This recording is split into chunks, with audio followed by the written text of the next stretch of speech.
Саламатсыздарбы биздин сүйүктүү көрөрмандарыбыз жана Медиа Манас YouTube каналыбыздын катталуучулары, сиздер менен кино дүйнөсүнө сапар алган чоң экран программасы. Ал эми биздин бүгүнкү коногубуз кыргыз элине таанымал кинорежиссер, актер Жаныш Майрамбек уулу. Ал эми дал ушул коногубуздун бир канча видео тасмаларынан үзүндүлөрдү көрөбүз, андан кийин маегибизди улантабыз. Пацан келсе барын кыла бергиле, пацанга жараша берет. Братанью, Буратинью. Сизге ким керек эле?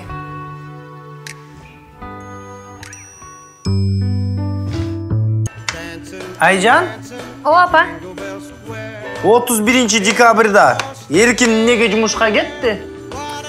Апа тиги шефи болсо премия берет экен да бүгүн. Ошого кетти. Апа бүгүн кайсыл салатты көбүрөөк жасайлы? Эркин жакшы көргөн салатты көбүрөөк жасайбыз. Винегретпи? Оливье. Балконскилер менен Дворовскилердин айырмасын түшүндүңөрбү? Эми бүгүнкү тема боюнча братишкалар, жаңы жыл деп силерге мен белек алып келебедим. Базар жок, братан, базар жок. Мен сага Adidas. О, рахмат, братан. Братандардан калган мурас. Жүрөгүмдүн касали. Атың ким мен, Асалим? Дяденька, у нас нет денег, мы цветы ваши не купим. Покупать не надо. Гласым, көгүл сага. Ой, магабы? Аз кой турмагын.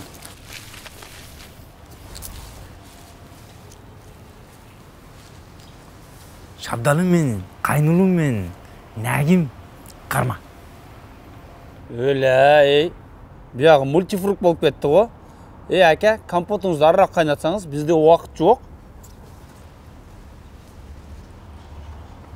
Жаны бар. По-любому жетем сага. Губернаторга учак тартып. Кошомат кылып. Анын айткан сөздөрүн кайталап. Желе одуңбу? Мына жазым элесе жок.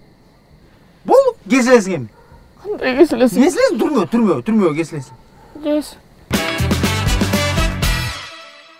Саламатсызбы, студиябызга кош келдиңиз. Саламатчылык. Кандайсыздар? Акыркы учурдагы чыгармачылыгыңыздагы жаңылануулар жөнүндө. Жаңылануулар жөнүндө акырын-акырындан кыргыз киноиндустриясы өзүнүн тепкичи менен өзүнүн бир деңгээлине жетип келатат деп окшойт. Жетип келатат да. Эмне дегенде көптөгөн студиялар бир учурда жылды калтырбай ар бир жылы өзүнүн сезонунда убактысында бир кинолор менен чыгып баардыгы тажрыйба алып келатат да.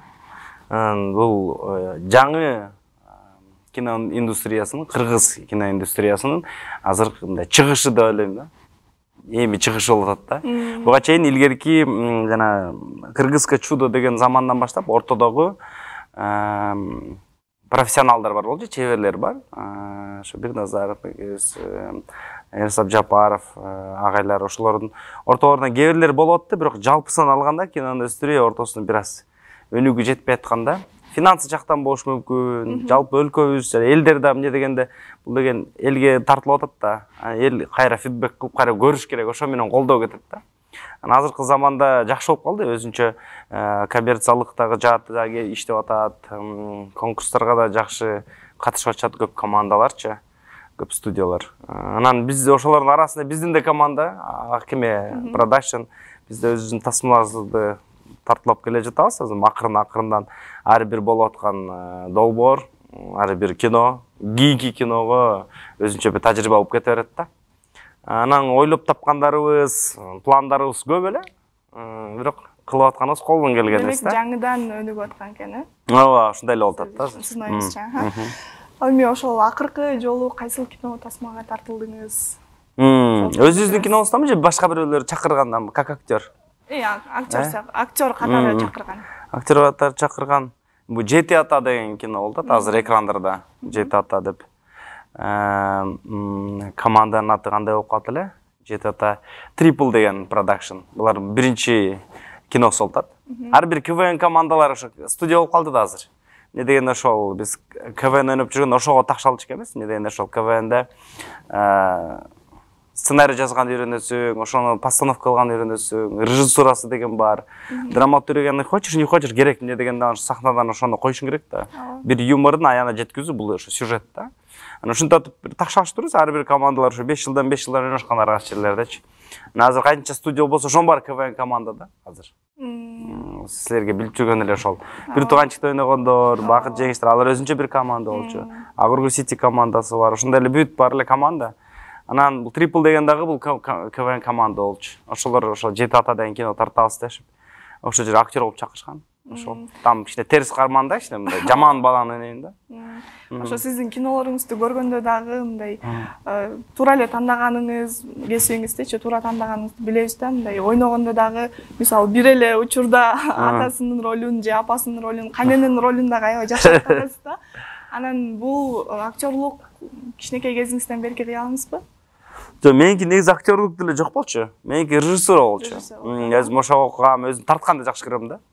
Биз мисалы мен өзүм тартылганга караганда мен тарткан проекттер көбүрөөк да. Ошол кинону тартасыз, өзүм тартылбай деле коерм да. Эгерде бирдесин ойнош керек болуп калса, эми ойноп коесуз. Ошол. Бирок бизде ошо агача айтып кеткендей КВН ойногон үчүн өзүнчө тажрыйба болуп ал ойноп проекти мисалы скетч проект болот эле элимне дейт дегенчи. Ал жерде ар бирибиз ойношубуз керек. Өзүбүз эле ойлоп табасыз, өзүбүз тартасыз, бирок өзүбүз ойношубуз керек да. Ошондо ар кайсы ойноп койгонбуз, кайнене, Иванчоп, ар кандайлардычы.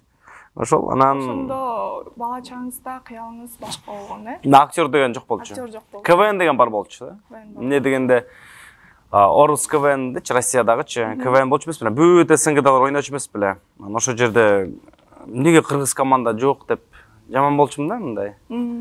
Бүт Казакстандан бар болчу, Өзбекстандан ойношчу, анан Кыргызстандан эле жок болчу да. Анан бир ошол бир өзүнчө эле бириме тие берчү ошондойсучу. Анан мен да келгенде КВН ойнойм деп берчүмүн да. Ошоктан кыргыздар чыгыш керек депчи. Анан ошол кыялдын артынан болуп калган. Ооба. Эми мындан кийин дагы чыгармачылыгыңызга кандайдыр бир өнүгүү кылып, чет өлкөгө чыгып окуйм деген ойлоруңуз барбы? Эми азыр мындай глобализация эпохасы болуп атпайбы?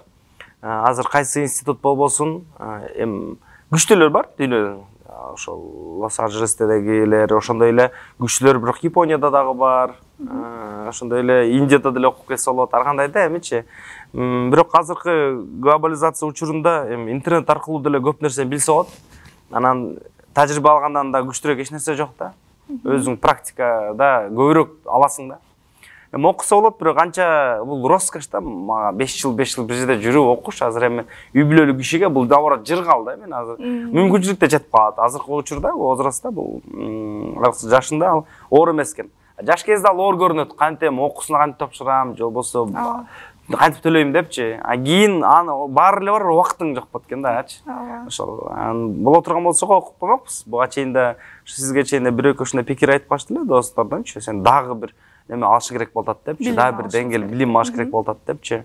Бирок Кыргызстанда азыр бизди билим кармабай эле. Азыр студияларда, ошо командаларда болуп аткан билим кино татканга жетип атат да. Бизден ахват деп коет, эми муну кыргызча кандай болуп билбейм. Ошол жетпей турат да. Азыр эгерде ошол ахватка жетип, ошол чектен ары аша албай аткандагы билим керек болуп калат да. Бирок азырынча билим жетип атат. Бирок жанагы мындай болот да. Ар бир кинонун 3 тарабы бар да. Бул көрүүчү биринчиси. Экинчиси бул деген ошол инвестирование десе болот, же болсо спонсорлук десе болот. Анан автор үчөө бар да. Үчөө бири-бирине керек да.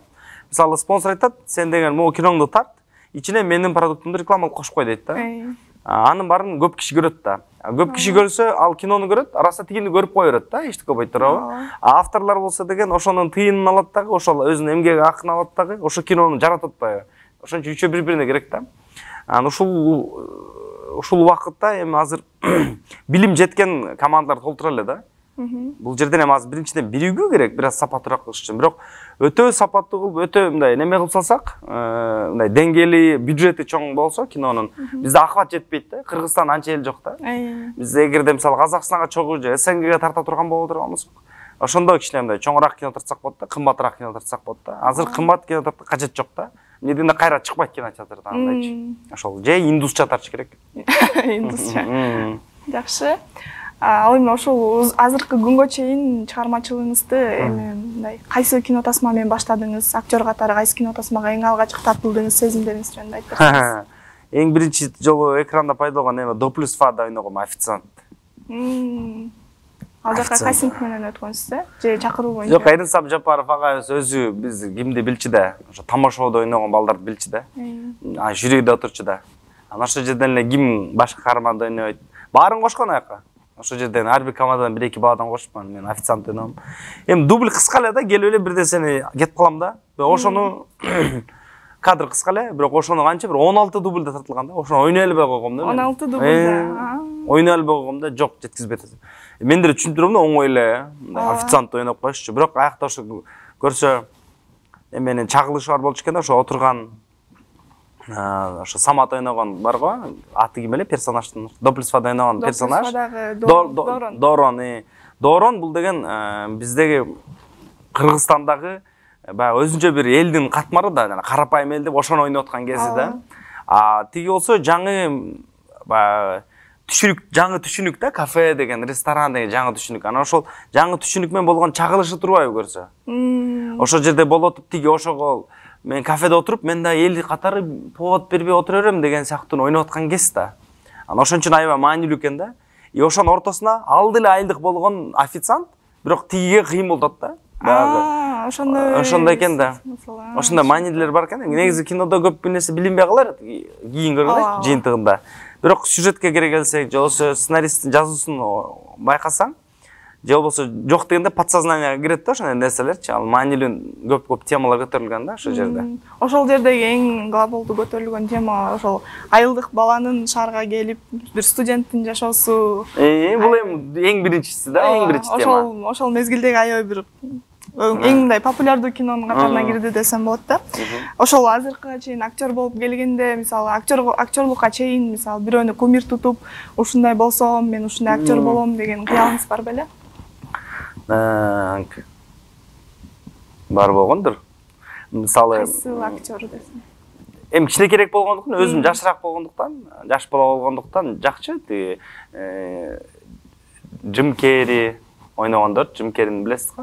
Голливудтун актеручу. Джеки Чандыкы жакчы, ал өзүнчө позитив болгондуктанчы, баардыгы канча болсун, канча дайым эле душмандар бар го, баардыгы автоматтары бар, баардыгы ужасат элечи, бирок ошону баары позитивдин тегерегинде тартып кетерчү го. Ошонусу жакчы.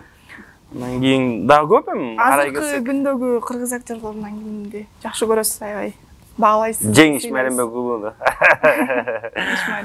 Жеңишти билесизби? Ошол. Анан Эмилдин ойногону жагат.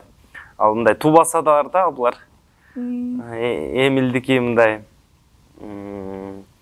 ал жашоону түшүнүп, ошол ситуацияны жакшы түшүнгөн үчүн ошону сонун ойноп берет. Жакшы ойнойт. Майдай чыгарат да, ошонусу менен жагат. Анан драма актерлорунан албетте бул жерде көп азыр. Буякчанан да аябай өнүгүп кетебиз. Кыргызстан киноиндустриянын ошо чыгышы дегеним, эмне дегенде ошол театрда азыр ошо төп келип, булар дагы даяр болду да ошогочу. Буга чейин театрда даяр эмес болчу. Кино, театрсыз жашай албайт жерден да. Актерлор ошол жерден да. Бирок илгери театрда да киши аз болчу да. Бардыгы эмне кылабыз, экономист, юрист болобуз деп, мисалы тапшырган окуганы башка. Жалпы артисттерди карасаң аз болчу да. Драма, русский драма эле болчу, бишналив, анан ошол. Актерлор азыр дагы бирок жетишпейт. Мисалы кино тартайын десең, баягы актерлор коесуң, айла жок да. Эмне дегенде башкалардын биринчиден стажы, опыты жок болуп калат. Кээ бирлер болсо деген неме болот? Аз да эми. Эмне дегенде кинонун ичинде көп киши бар да. Театрда иштеген баарын алып келе алып жине албайсың баарын. Ушундай да. Бирок азыр жакшы болуп калды. Көптөгөн актерлор чыгып атат, көп кинолорго тартылып, өзүнчө элдин сүймөнчүлүгүнө ээ болуп келаталарчы. Өзүнчө бир звезда болуп келатат да, театралдык актерлор. Сиздин өзүңүздүн талантыңызчы, үй бүлөңүздө чыгармачыл адамдар барбы же өзүңүздүн туаса талантыңызбы? Өзүңүз? Мен оюмча талант барында бар деп ойлойм да. Аны өнүктүрүш керек, Аны ойготуш керек да. Ар биринде бар деп ойлойм да. Особенно бул Орто Азия элдери, түрк элдеринен байкасаңар, биздеги Гулистан деген период эпоха жашап өткөнбүз да. Гулистан деген период ал мындай да. Бул тарыхтан бир үзүндү айтып кетейин, Бул чоң империя болгондо, чоң эмне болуп калат, бийлик, эмне деп айтылат ошол, державаны эмне дейт? Бийлик деп айтылат, Чоң бийлик учурда көп жыл жашасаң, ошондо канча 4000 минимумду айтылат да, 4000, бизге 300 жыл болгондо кыргызска держава. Четтери согуштар четте болуп, өзү ортодо болгондо Гулистан период өтөт экен да. Эмне дегенде ал деген не болот? Ошол жерде маданияты кайнап өсөт, ошол жерде комуз инструменттерибиз чыккан. Бүт ошол баягы маданиятыбыздын гүлдөгөн нерселер бар, ошол учурда чыгат да. Ошентип эле мисалы түрк элдеринин көбү ушундай болгон да. Эмне дегенде өзлөрүнүн бир каганат катап өткөн. Мисалы түрк элдерин алсак деле, мисалы Осман империясы болгон. Казакстанды алсак, болсо чоң жанагы немеде Алтын Орда болгон, буларда 150 жылдын тегерегинде болгон да. Ар бири ошол, бирок бүт дүйнөнү алганда бүт өлкөлөрдө андай мүмкүнчүлүк болгон эмес да. Алар болсо деген заман менен чогуу эле бул тескерисинче мурдак империядан чагылып чыгып, ошо империядан алган баягы өзүнүн гүлдөө маданияттарын алып эле, анан кичине өзгөртүп кошуп кете берген да. Ошондой сыяктуу. Мисалы Испания, Португалия бири-бирине окшоп кете бериши мүмкүн да. Өзүнчө индивидуалдуу болуп, ар бирөөнүн тарыхы өзүнчө болуп, анан бири-бирине окшош дагы, бирок окшош эмес болуп атканы ошондон да, анан бай болуп аткан ошондон да. Мисалы ар бир Кыргызстандын маданиятын карасак, аябай бай болот да ичинен. Бизде боз үйдүн ичинде ар бир жиптин өзүнчө аты бар. Аттын ар бир жабдыктардын ар биринин өзүнчө аты бар да. Мисалы ичмектин, мисалы башка жерлерде деп эле айтат. Седло деп коет да, болду да. Держатель седла деп эле коет да. Биз ар бир мааниси бар. Эрдин түрү бар, мисалы аял кишиге, эркек кишиге, жаш балага, тайга, ага оор болбосун деп, кандай жыгач, маанилер аябай көп да. Бул деген ушинтип өзүнчө бир тарыхый неме эпоханы өткөндө, ошо Гулистан деген периоддо жашап өткөнбүз да. Гулистан деген период жашап өткөн элдер, булар чанда да айтып атпайбы, дүйнөнүн караганда. Мунун тубасы ичинде ар биринде бар болот. Сиз мисалы жыгырдайсыз, же бийлейсиз, же поэзия жаза аласыз, же сүрөт тартам. Же сүрөт, акырчылык, же манас айтып алыш мүмкүнсүз да. Ошонун бирөөсү боло берет да. Бул ар бирөөсүнүн ичинде жатат да. Анан ойготуш керек ошону. Ойготосуң. Сиз ошону жогорку деңгээлде ойготуп, эмне ачып бере алган экенсиз. Бул эми сиздин оюңуз, билбейм, мен дагы көп жете албайм деп ойлойм. Эмне дегенде менин көз карашым боюнча көп да. Күчтүү аткаргандарчы. Эмне дегенде бак бир жерден көгөрөт дегенде балким бир жерге көбүрөөк иштеш керек да. Уже элге да кызмат кылыш керек да, ошонун баары. Ошол. Анда ошол кинолордон сиз мисалы көбүнчө кандай десем, комедия жагына көбүрөөк тартыласыз да. Комедия жактан көбүрөөк көрөм да, сиздин аткаргандарыңыз. Анан өзүңүзгө негизи көрүш үчүн кандай кинолорду жакшы көрөсүз, жанрдагы, кандай жанрдагы кинолорду көрөсүз? Бизге ооба комедия болуп калат көбүнчө. Эмне дегенде бул кичине өзүбүз ошо сферадан чыгып калдык да, комедия сферасынан, ошону жаза алабыз да, ошон үчүн да. Бирок биз элден ар дайым сурап жүрдүк. Биз билебиз, жанр комедия эң оор да, күлдүрүш эң оор да адамды. Мисалы ыйлатыш кичине жеңилирээк да. Мисалы ыйлатыш үчүн мисалы биз сиздин мисалы кайык апаларыңыз айтып ыйлатып кое алам да. Мен ар биринин артында бар да көп нерсе. Юмор кичине оорураак келет деп айтылат да. Ошон үчүн биз да башка жанрларга даярбыз ар дайымчы. Драмадан баштап бүт.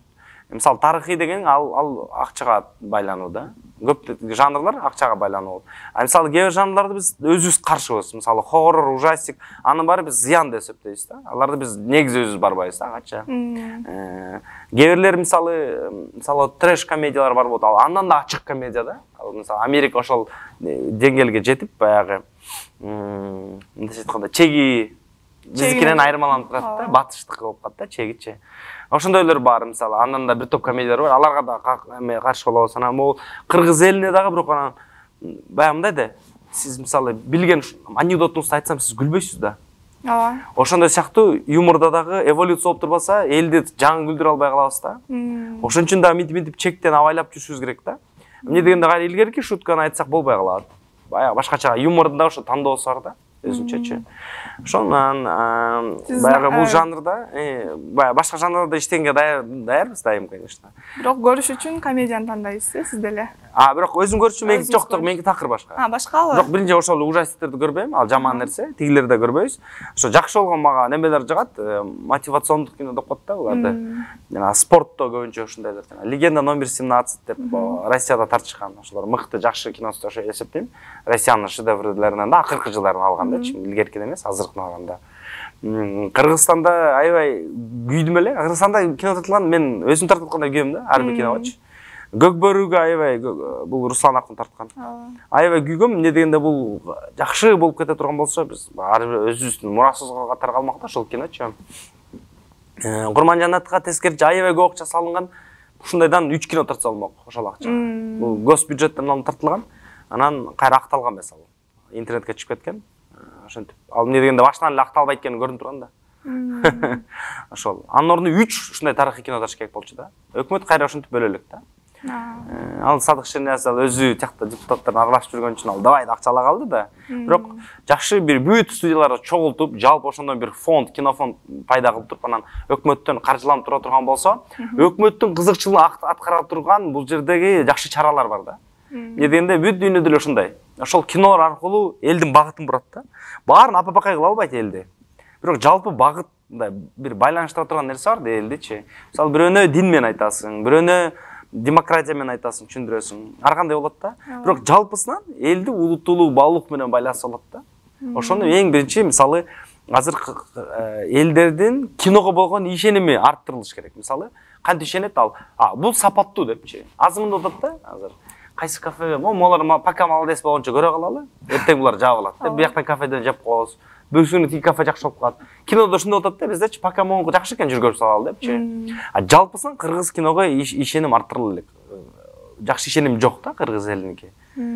Орустардыкы деле, Россияда деле бир топ замандан кийин келди ишеним.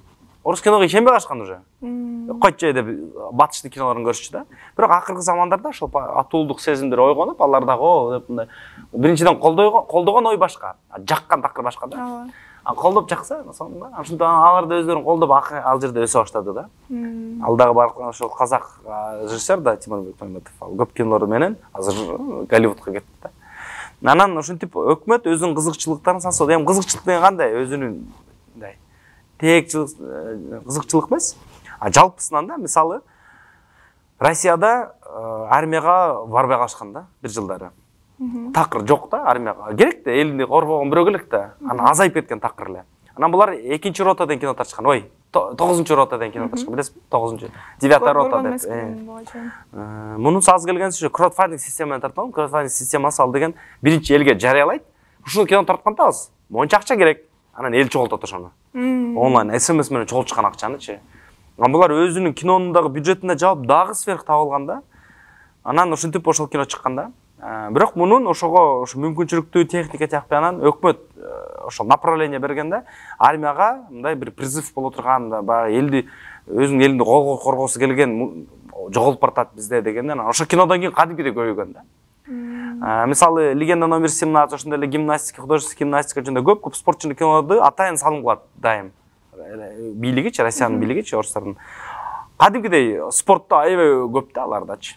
Ушундай да, ар бир өлкө ушинтет.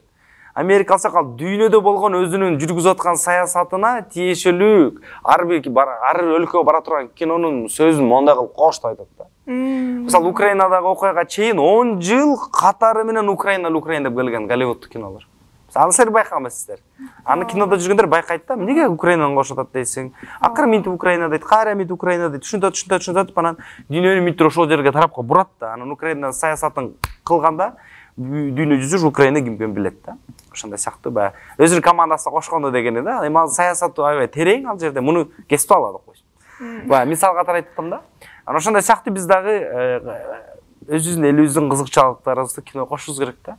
Мисалы айыл депчи, улуу күчү, маданиятыбызды. Бирок ой билем дегенге апарбаш керек да. Мисалы кичинекей балага мындай кыл десе ой билем дейт го. Потому что сен билген нерсени айтып атасың да. Ошону кызыктуураак кылып айтыш керек да. Ошого ээрчитип барыш керек да. Мындайча айтканда жарымын айтыш керек, жарымын өзү айтыш керек да элчи. Кичинекей бала да ошондой да. Могу корон эмне кыла десе шыпырыш керек дейт да. Балада шыпырсаң боло десе шыпырбайм деп калат. Ошондой сыяктуу да. Баягы жарым болуш керек. Анан жакшы бир фонддор пайда боло турган болсо, биз эми келип атабыз го. Фонддор пайда боло турган болсо, жалпы элдин кызыкчылыктары бул. Бийлик деген ал бийлик элдин кызыкчылыктарын жүргүзөт. Анан ошол элдин кызыкчылыктары менен жакшы баалуулуктарды коюш керек дагы, ошону көздөй кетиш керек да. Жакшы нерселер тартыш керек. Ал эми сиздин чыгармачылыгыңызда ушул күнгө чейин тартылбаган, бирок буга чейин тартылгым келет деген бир өзүңүздүн кыялданган ролуңуз барбы? Мен мындай бир жаман каарманды ойногум келчү да. Терс ролдо. Терс. Бу деме Джокер болгончу. Эми бул мындай ошол Голливудтун киносун көрүп, ошо фэнтезилердин тегерегинде боло турган ой болуш керек бул. Ошолорду көрүп атып, биз ошону тарткым келет деп коесуң да. Жалпысынан мындай карай келсең, кыргыздын маданияты такыр башка да. ооба. Бияктыкына такыр башка да. Анан бирок дайым эле эсептелет ошол оор терс карманды оор да ойнош. Терс карманды оор. Анан мен бир нерсени байкадым. Мындай башкы карман болот го. Мисалы ал деген жөнөкөй баланы ойнойт го. Ал мисалы эч айырмаланбайт да. Мисалы жанындагысы болсо, мисалы бир сосед, ал муну усаты ойнойт мисалчы. Биянда болсо бир шүмшүк, тиянда болсо бир гаишник ойной бересиң го ошолор. Мен ошол бир нерсени байкаганда тери кызыктуу ролдор ойной берет экенмин. Мына жөнөкөй баланы ойной албай калат экенмин да. Бир-эки жолу ушундай болгон, ошолорду ойной албай койгом да, тескерисинче. Ошол эле долбоорубуз элемне дейт да ушундай болчу да. Бир келесолорду ар кандай секирип аттанган нерселерди, бир ванчоп болгон ар кайсы немелерди ойнойт экенмин дагы. Кээ бир жерде мындай немелер ойнойт атат да. Жөн эле баласың, кафеде отурасың деп атат да, ошону ойной албай атам да. Билбейм, кандайдыр бир өзүнүн бир сыйкырлары бар да, ушундай бир. Сыйкыр эмес, тура сөз менен айтып алдым. Бир ушундай бир кереметтери бар да, кинонундагы. Эмне дегенде кээ бирөөгө берет, же кээ бирөөгө бербейт да. Эмне дегенде аны ойной турган бирөө бар да. Сиздин өзүңүздүн чыгармачылыгыңызга келсек, 10 жыл мурунку жааныш менен 10 жыл кийинки жааныш кандай? Айырмасы кандай? Бул жерде айырма бар. Бул жерде айырма бар. Анан могул жерде айырма бар да койсо. Эми билбейм. Чоң өзгөрүүлөр болду. Өзгөрүүлөр болду. Ошо биринчи эле акылдан кетет экен. Акылдан өсөт экенсиң да. Ошо билим алыш керек экен да. Жана бизде совет учурундагы тарбия алып калгандар биздин ата-энелерибиз улуумун баягы бизге башкачараак түшүнүп бербеди эле. Мына сен мону окуйсуң, потом өмүр бою ошону иштейсиң, анан ошонун эле пенсиясын аласың деген сепчи. Анан окуйсуңга бир эле убакыт керек, эмне дегенде өлкө үчүн иштеш керек депчи. Азыр заман башка да. Заман башка, азыр окуш керек, өмүр бою окуш керек турбайбы? Өмүр бою окуй бериш керек. Эч 5 жыл эмес, 4 жыл эмес, өмүр бою окушубуз керек да биз. Ошондуктан канча убакыт өткөн сайын ошончо курчуй бериш керек. Анан бияк деген аябай мындай от деген пайдалуу, бирок тура эмес колдонсоң сени өрттөп сашы мүмкүн да от. Ошо мээ оттой да. Ал аябай пайдалуу. Аны туура багыт салган бул жүрөк да. Ошо жүрөктү курчутуш керек экен да, биринчи. Жүрөк башты башкарбаса анда баш деген башка нерсе барын кыла берет. Зыян нерселерди жейм ичем дейт. Анан да өзүнүн каалоолору чеги жок да, мээникичи. Дегенде бул деген өзү зыян тартпайт да бул. Мисалы түндө тамак жесе жегиси келип аткан мээ, а зыян көргөн ким? Курсак, туурабы, ашказан. Ошондой эле мисалы коланын ырахатын алып аткан мээ, калган бар кыйналып берет. Ошондой сыяктуу канча зыян нерсе болбосун баардыгынан мээ ырахат алат экен только. Калган бар кыйналат экен да. А жүрөк тескерисинче ал баарын ойлойт экен, өзүнөн башка. Өзү баягы сарсана болуп эле жүрөт соокконунанчы.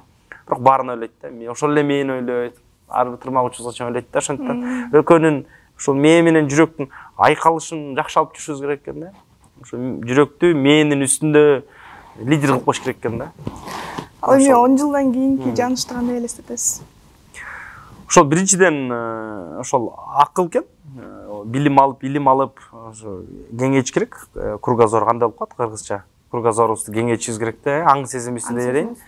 Экинчиден жүрөктү дагы күчтүү болуш керек. Эми бул баягы эле да руханий практикалар, ошол эле китеп жардам берет. Китеп окуй бергенде кадимки митип каласың. Адамдар менен сүйлөшүү жардам берет.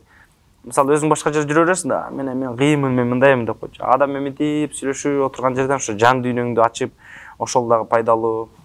Мен ойлойм, ошо 10 жыл мурунку менен азыркынын айырмасы кандай болсо, 10 жылдан кийин деле ошондой болот. Тарапты ошондой алыш керек деп ойлойм да, өсүш керек деп ойлойм да. Ошол. Ал эми бул жаатыбызда көптөгөн тажрыйбаларды алыш керек. Ошо ар биринде тартып атканда биз ошо эмнеге коркпой тартып атабыз? Мисалы, эл сынгалат да. Эл сынгалат, кана, ой, могу киносу мындай болуп калат, мындай экен депчи. Бирок биз үчүн ар бирөө болуп аткан нерсе жөнөкөй жөн эмес да. Ошол жерден өзүнчө бир тажрыйба алабыз да.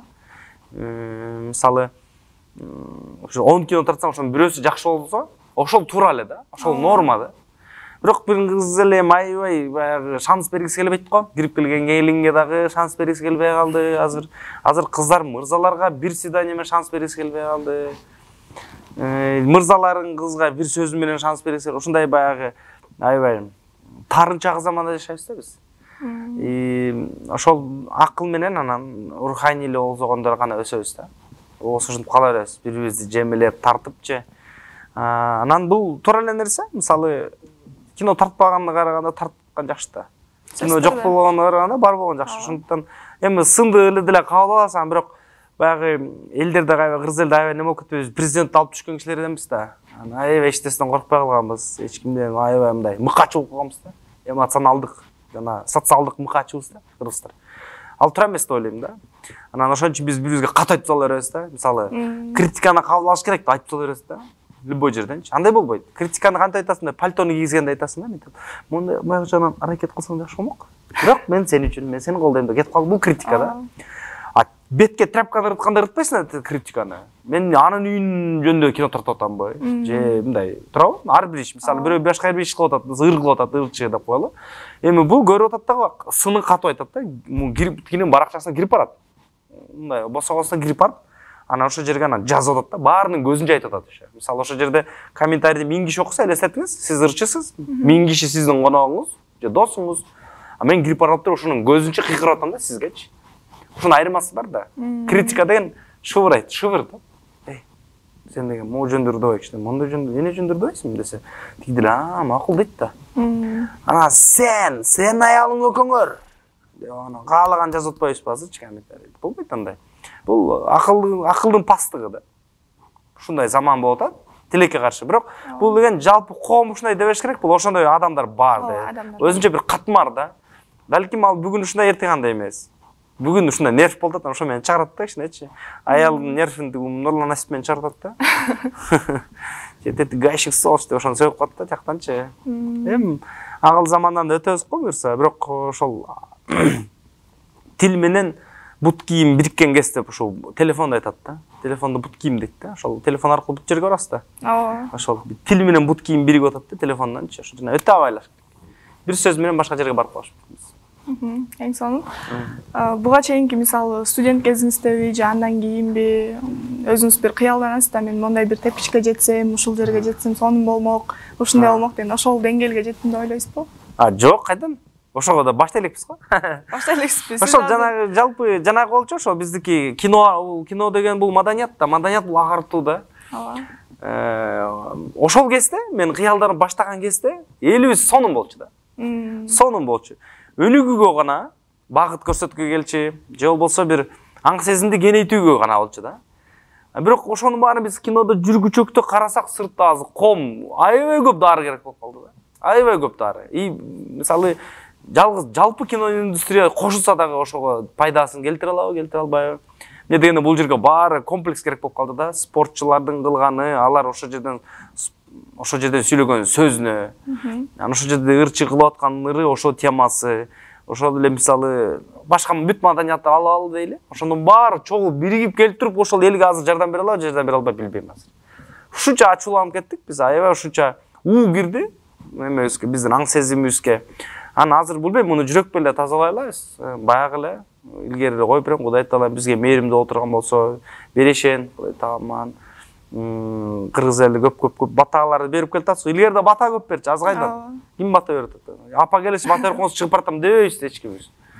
Бата ишин кылбай калды. Ошол эле бата деген сөз. Буюрса, ыймандуулардын дуасы менен эле акырын туура жол менен кетпесек, билбейм биз. Чөгөлөп атабыз. Акыл мындай эл катарычы, жалпысынан алгандачы.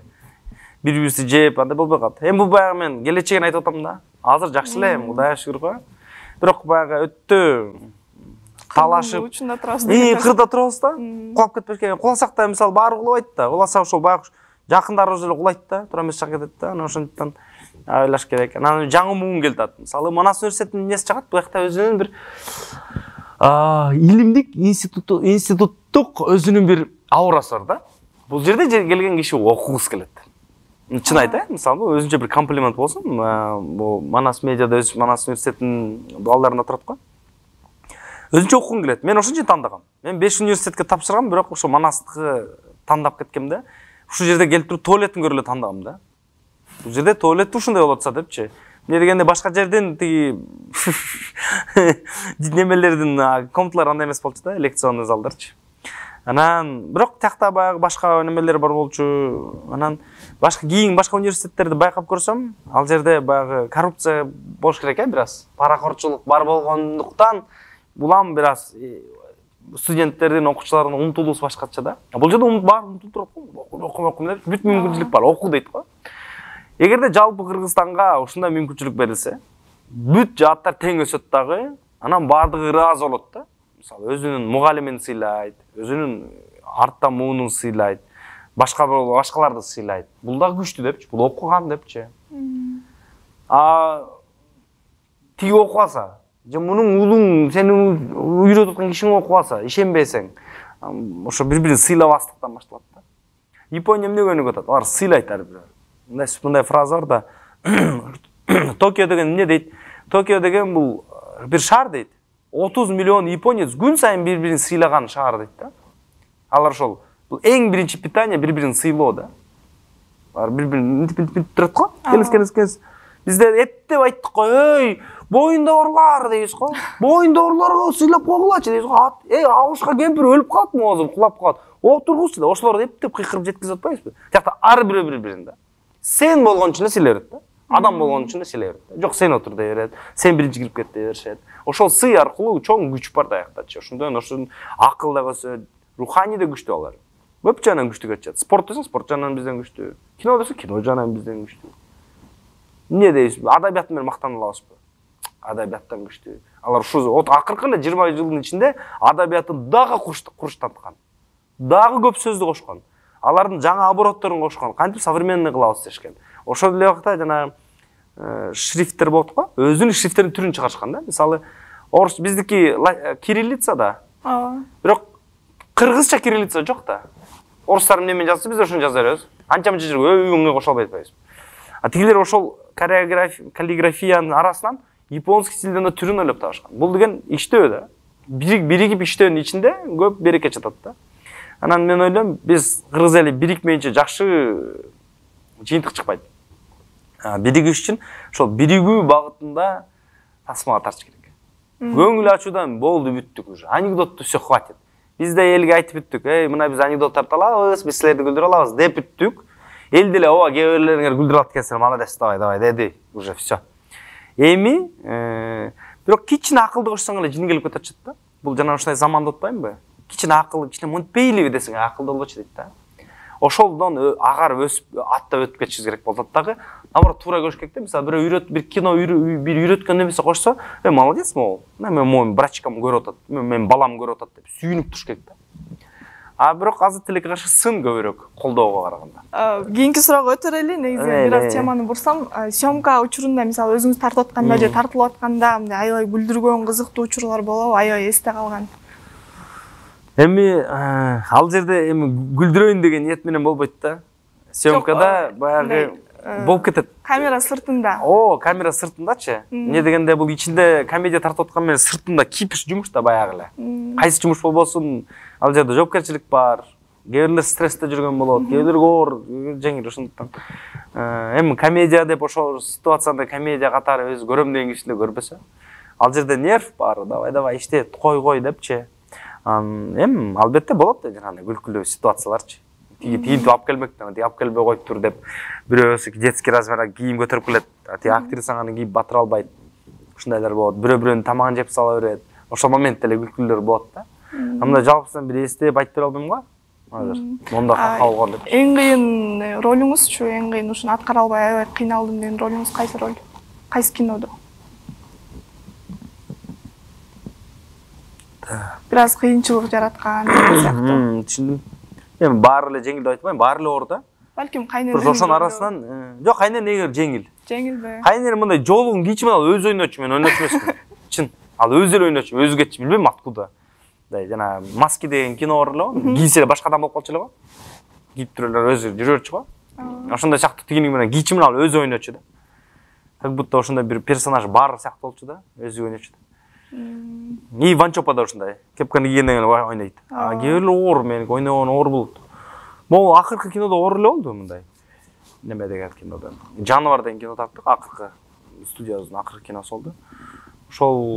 Ошондо бир аз жөнөкөй баланы ойнош керек болду. Ал биринчиден ичинен өзү ошондой азыр коом деп айтып атпаймынбы? Ичинен бир аз тар болуп аткан коом болуп атат, өнүгүшүбүз керек болот деп. Ошондой баланы ойномокмун да.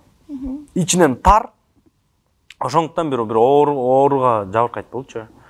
Анан ооруга жабыркагандан кийин бул оорунун дары жок. Анан эмоция мындай, чыныгы эмоция алганда гана жанагысы түшөт да. А так кыйналып жыгылып калат да, короче. Ушундай да. Анан бир саатты көрсөтүп турат ошонун деңгээлинчи, дофаминдин деңгээлин. Ал болсо дофамин менен адреналин ошону экөөнүн бир келишин өсүшүн кармалып турат да, ошондо түрү калат да булчу. То есть бул эмоция алыш керек. Атайын механикалык түрдө эмоция чыгарат да. Анан атайын эч кимге сөйлөшпөйт, бардыгына нерв болгон киши анан тигимен сөйлөш керек болот. Тиги булду кылагаш керек. Ушундай идея болчу да. Анан ошону ойногон оор болдум. Эмне дегенде ал ичинде да көрөшүп, бул биринчиден кинонун ичинде өсүш керек болду. Экинчиден бул комедия да жалпысынан. Бул не смешной болуп тура берди да. Эмне дегенде бул башынан мынткен киши да. Анткени киши күлкүмүш эмес да. Анча күлдүрчү мен ха дешим керек болчу да. Ошондуктан бул баягы өз режиссер Андромев тапкан.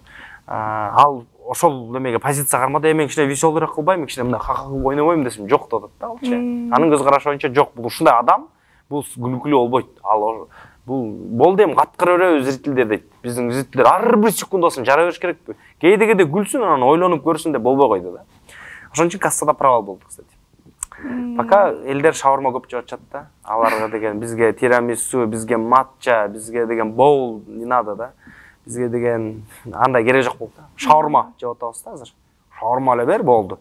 Зыян эмес, көчө жегенсиң, көчө эмес, жок, шаурма болуп атат да. И бул медиада дагы ушундай болуп кетет да. Давай сен эч нерсе сүйлөбө, сен акылдуу болбо, сен үйрөтпө, сен күлдүр ий бол кет деп атат да. Эл да ошондой болот да. Эми бул заман ушул баягы азыркы келаткан технологиялар ошого алып келди. Анан элдин баягы буга чейин өткөн кадамдары, анан мындай жолго келсең ар бир сонун эле адам болуп чыгат. Мисалчы, ошол ар бир адамды ошол жерде кайсын кимди негативчи, хейтер десек да, жолуксаң анда эле тууганы бар, анан сестренкасы бар, ал деле ошондой семейный, ал да келип тамак ичет. Ушундай эле бизде сиз бизде болгон киши болуп чыгат да. Бирок коомдун жанагындай медиадагы болгон сүрөтүндө арасында ошо жанагындайлар эмен сүйлөйүп турат да. Жанагындай сөздөрдү сүйлөп алышат да. Карасаң как раз аватарын эчке жок болгон болот, тосуп салган болот. Ошо кел атайын негативчилер бар да. Бирок ошо жалпысан эл деле ошол примерно ошондой тарапка кээде ойлонуп да. Мынтип жаман ойлоп ишет. Жаман ойлош керек да. Мисалы биз мына жарым жыл даярданабыз, элди күлдүрөлү деп. Эми биз ач калганда да айтпай эле коеюн. Үйдө акча алып барбайбыз. Ошонун үстүнө иштеп жүрөбүз да. Ана тез тартып үйлүшүн көрбөсөк азыр жок да эчтеке. Канча киши иштейт ал жерде? Актер, актрисаларың ар бирөө кыйналат, ар бирөөнүн тагдырлары бар. Ошол жерге келе алат, келе албайт. Анан тартабыз съемканы. Эми ар бир любой жерден ошо даже операторлордон, гримерлордон сурап көрсөң, кандай суукта туруш мүмкүнбүз, кантип түнү бою туруш мүмкүнбүз, ачка же суу сачып турушат. Ошонун баарын өтүп келебиз. Ошол бир 90 мүнөт, 80 мүнөт да. Күлдүрөлү депчи. Ошо элди күлдүрөлү депчи. Анан ошонун баарын келип даяр болгон анан монтаж деген бар. Ал тартып бүткөндөн кийин дагы иштейбиз да. Жалпы ушундай жарым жыл деген элди күлдүрөлү деген максат менен коюп анан коебуз да. Анан биздин максатыбыз күлдүрүү эле да. Бирок ошол жерден дагы баягы негатив алабыз да. Эми биз позитив каалап атабыз, бирок негатив алабыз да. Вот ушундай заман. Эми бул акырын-акырындан акыл эстик менен келет болуш керек. Эмне дегенде башка элдерге барсаң, андай уже жок экен. Алар өтүп кеттир да. Могу технологиядан өтүп кеттир, анан өлкө, өкмөт, нервтерден өтүп кетип, баары беймарал. Өзүм ишимди кылайын. Мен баары менден башталат экен. Мен мусорду алсам, таза болот. Дегенге уже өтө баштап тур да. Мисалы мына жакын кошунабыз Өзбекстан, Казакстан аң сезимин аябай акыркы 10 жылда, 15 жылда аң сезим менен өсүп кетишти да. Ал мындай баягы дүйнөдө европалык өлкөлөр кандай өнүгүп атат, ошол жолго чыга башташты. Өзбекстан болсо деген булар дагы технология, инфраструктура жагынан эли болсо деген алар жөнөкөй. Эч кимди сын кылышпайт, бири-бирине жардам эле бер. Мен жардам берейинби? Мен макул. Болду, кылып атканың сонун дейт, биздин колдоп кетет. Булар болсо мына Турция, Дубай, ошол өлкөлөрдүн артынан кубалап келатат да, экономика жагынан. Биз өнүкпөйбүз бири-бирибизди көрбөсөк. Биз бири-бирибизге ишенбейбиз да. Өкмөт элге ишенбейт, эл өкмөткө ишенбейт, өкмөт ичиндегилер төртөө бири-бирине ишенбейт, эл бири-бирине ишенбейт атат. Ошол эртерээк болуш үчүн агартуу гана керек азыр. Агартуу үчүн эми биз кантип агартабыз? Өкмөт сабай береби? Ар бирөөнү түрмөгө тыгабы? Толук жок. Ар бирөөбүз өзүнүн үй бүлөбүздөн ошол жарыктыктап келгенге биринчиден ниет эле коюшубуз керек. Мен ушу үй бүлөгө жарык алып келем деген ниет эле коюш керек. Ошол эле достаточно. аракет сиз үйгө китеп жүргүп келип кереги жок. Ал сиз ошо ниет кылып койсоңуз, сиз өзүңүз уже акырындан койгулачы дей баштайсыз. Мисалы дагы бир киши бияктан сезип үйгө баратып, ушу үйгө жаргап келейинчи мен. Акыл алып келем, жакшы нерсе алып келем депчи. Все кирип баратканда алдыгын түмөлөп койгочу, келе мындай кыла ал депчи. Бирөө жакта чыгып атса, сындап үйдөгүлөр урушатса, эми өзүнүн иши деп коесуз. Потому что сиз баягы ниет кылып койгонсуз да. Ушинтип туруп тарабасам, эчтеке болбойт. Инсан чоң рахмат сизге Жаныш мырза, студиябызга келип өзүңүздүн маегиңизди берип бергениңиз үчүн. Чүбөшчүк менен өзүнчө неме болуп кеттим го, мыякта эмне деп койчу эле? Ментор, саясатчы болуп кеттим го. Терең ыраазычылык билдиребиз, келип маегиңизди куруп бергениңиз үчүн. Сизге кыскача бир эркин микрофон суналам. Бияктан барып сүйлөйүнбү? Ооба. Ошол баардыгыңыздарга биринчиден тилерим ден соолук. Ошол ден соолук болсун. Жакшы каарылык тилейм. Баардыгыбыз ошол жакшы адамдарга жакшы каарылык берет экен. Ошол баардыгыңыздарга жакшы каарылык тилейм. Ынтымак. Ошо ким ортосу ынтымак сиздерге жетпей атат, ошолордун ортосуна ортоңорго ынтымак. Жумушта болобу, туугандар арасында болобу, жалпысынан элибиз бириксин. Биз эртерээк өзүбүз бириге калып, бир тууган мамлекеттер менен биригишибиз керек. Бул жерде Манас университетинин аурасында биякта аябай сонун, бул жерде баары жакын, меймандос бардыгычы. Бир тууганчылык сезилип турат да бул жерде. Жалпы элде ошондой болсо жакшы болот. Биз эртерээк өзүбүз башыбыз биригип, анан эртерээк жалпы бир туугандар менен биригишибиз керек. Өлкөлөр ортосундагы биригүү, ынтымак, ысыктык пайда болуш керек. Анан дагы тилерим көрүүчүлөр ошо ар дайым ой пикирлер менен жүрүңүздөр. Кантип ушул пайда келтиребиз деп элибизге. Бирөөнү карыз кылып койбош керек. Мисалы, өкмөт элге иштесин болду. Ушул өкмөт анан тазалык, анан могу ырчылар иштесин деп коюп жүрө берсеңиз, ар бирөө эмне иш кылып атса, ошол элге пайда кылып келтирем деп иштесе, буюрса жакшы бир багытта болобуз. Өлкөбүз өнүксүн, бир тууган өлкөлөрүбүз өнүксүн. Жакшы бийиктиктерге жетели, буюрса кино индустриясында дагы жакшы чыгыш болуп атат. Жакшы мыкты тасмаларды элге тартылып бергенге ар дайым даярбыз. Мүмкүнчүлүктөрүбүздү арттырылыш үчүн сиздер дагы бизге батаңарды берип тургула. Буюрса элге жараган жана элге пайда боло турган, жаңы муумга пайда боло турган тасмалар жаратканга даярбыз. Буюрса сиздер дагы азыр ушул учурда көрүп атып, бирок өзүнүн кыялында ушундай сферада иштейм дегендерге ийгилик силерге. Эч ортоп турбаңыздар. Китептен башлап эң баягы ар бир маданияттын, ошо ар бир кинону десек болот, эмненин башында ошол тамгалар турат. Бул китеп, ошондон баштай берсеңиздер, буюрса баардыгы жакшы болот. Чоң рахмат. Урматтуу көрөрмандарыбыз, сиздер менен бүгүн чоң экран программасы болду. Анын алып баруучусу мен Азиза Карыпбекова, ошондой эле биздин бүгүнкү коногубуз кыргыз элине белгилүү актер, режиссер Жаныш Майрамбек уулу болду. Мондан кийин уже белгилүү болбой калам го дейм, чөтө. Аябай кыргыз элин жамандап салды депчи. Баары сонун, жакшы көрөм баарын. Кийинки эфирлерден амандашканча сак саламатта болуңуздар.